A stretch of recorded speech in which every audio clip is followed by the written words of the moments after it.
Hi everybody, and we're moving on to Act 3 of Othello today. We're going to look just quite quickly at Act 3 Scene 1 and Act 3 Scene 2.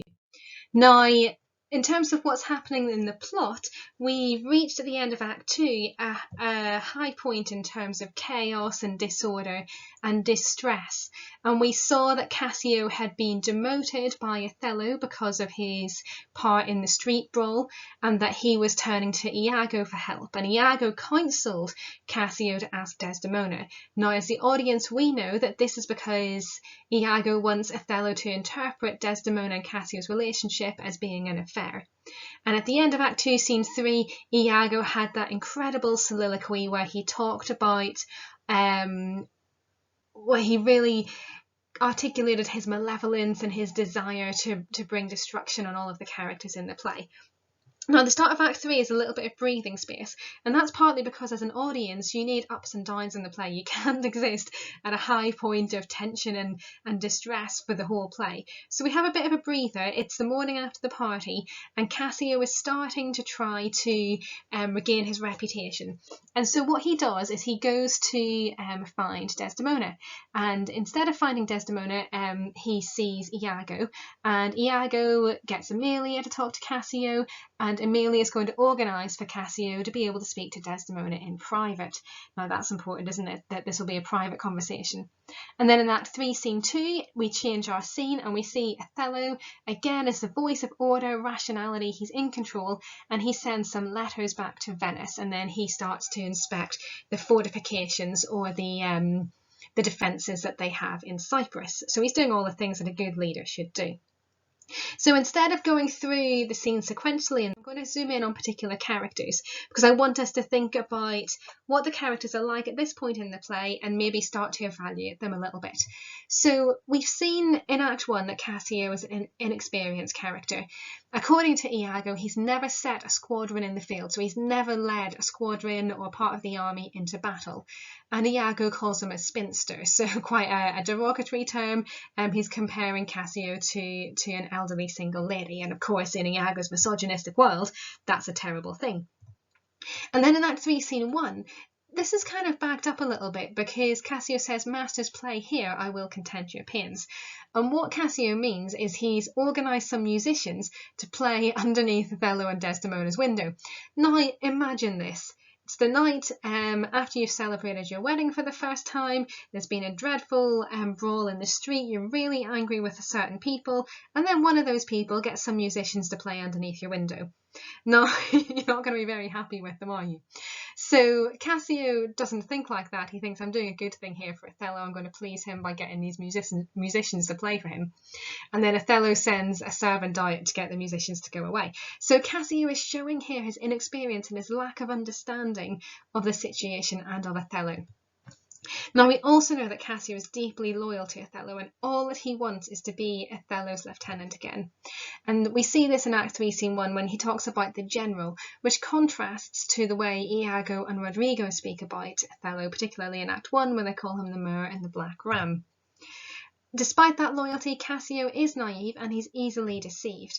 So when he talks to Iago, Cassio says, "I never knew a Florentine more kind and honest." You know, he sees Iago as being an extremely honest, trustable character. And of course, the dramatic irony there is absolutely glaring. We know that Cassio shouldn't be thinking this, but he is. Now, you might have a question over the word Florentine here, because Iago's name suggests that he's of Spanish origin, and we've been told earlier in the play that actually it's Cassio that's from Florence, but here he sounds like he's not from Florence himself. So there are inconsistencies in the play. It could have been because of the way that Shakespeare wrote it quite quickly without necessarily having that editorial process at the end the way a modern playwright would.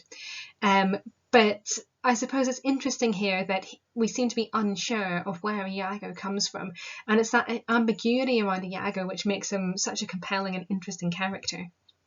Cassio is still as well admiring of Desdemona, and whilst this is a good thing, you know, he respects her as a woman, he finds her very elegant and very beautiful, this is what's going to lead to her downfall. He calls her the general's wife, he calls her the virtuous Desdemona, and of course this contrasts to Iago, who talks about her being sport for Jove and full of game in this very debased, sexualised way. Looking at Iago then, he's controlling and he's dominant all the way through the play until the very end. In Act 1, he talked about wanting to poison Brabantio's delight. Note the poison imagery there, which we see elsewhere in the play. And here in Act 3, Scene 1, Cassio goes up to speak to Iago and says, Iago, I need your help, I need to see Desdemona. And Iago says, well, the thing to do is to speak to her servant, to speak to Emilia. And he says, I'll send Emilia to you presently. And he does that, and Emilia obeys him. So Iago is stage managing, he's organising the other characters and what they do in this scene. Iago also, as we saw in the last video with the soliloquy, is honestly deceptive. In the last scene, he said, what's he that says I play the villain when this advice I give is free and honest? He's just advising Cassio what to do. He's not necessarily doing anything wrong. And here he says, I'll devise a mean to draw the Moor out of the way. Now, this is a step further, isn't it? This is not just being honest and giving advice. This is conniving, this is plotting to get a situation where Cassio and Desdemona can be on their own. And then, of course, Iago's going to bring Othello back in, and Othello's going to think they've been having a private conversation without me there. Why have they been doing this? And he's going to become suspicious. Iago, as we know, is also inherently racist. So we've seen in Act 1 the way he speaks about Othello in a very animalistic, derogatory way, talking about the beast with two backs and so on. And here again we hear him calling Othello the Moor, rather than, as Cassio does, calling him the general, calling him something more respectful. Emilia then is also in this scene, and we see her at this point of the play as being controlled and duped. Now, I love the character of Emilia because of what she transforms into at the end, but at this point we probably have a bit of sympathy for her. We probably judge her as being maybe less intelligent, not understanding what her husband's doing, or maybe perhaps as being the victim of her husband as well, knowing what he's doing but being unable to stop it. So in Act 2, Scene 1, she was verbally abused by Iago, and she tried to defend herself a little bit unsuccessfully. And then here we see exit Iago, he gives her the instruction and she enters. So she follows his instructions. She's also at this point a character foil for the determined and independent Desdemona. So whereas Desdemona is quite happy to leave the house where her father lives, to elope with Othello, to go off to war and have another life in Cyprus, Emilia doesn't have this sense of independence. So she's used to highlight Desdemona's determination here. Emilia also echoes Iago's speech, which shows just how much she is under his control. She uses the phrase the Moor to talk about Othello. She is a bit deceptive as well.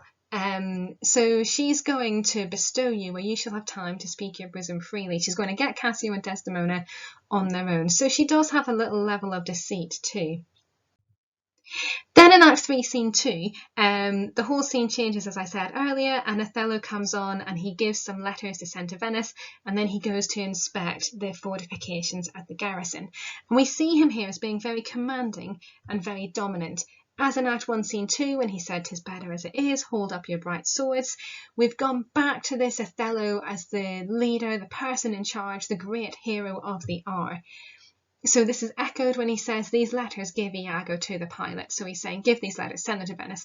And so he's treating Iago like a servant here. So we're back to that idea of Othello as a leader here.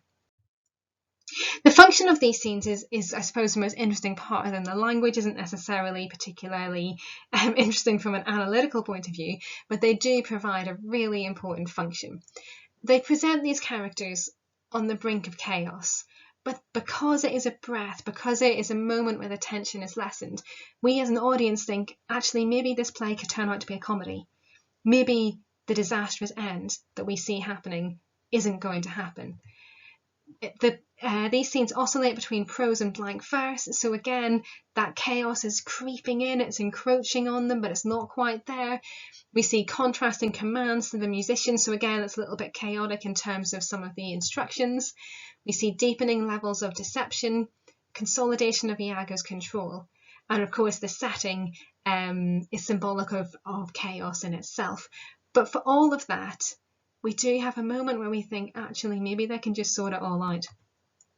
The scenes also reinforce Othello's desire for control. And on the one hand, this challenges the racist stereotypes of Jacobean Europe. So Othello is respected. He's admired by the gentlemen. He's dedicated. He's a successful leader. He examines the fortifications, even though it's the night after the celebration of his wedding. You know, he is the consummate leader at this point in the play. But on the other hand, he doesn't like to be challenged or disobeyed. And given what we've seen in the previous scene, that might be a little concerning for the audience. Okay, so some independent learning then.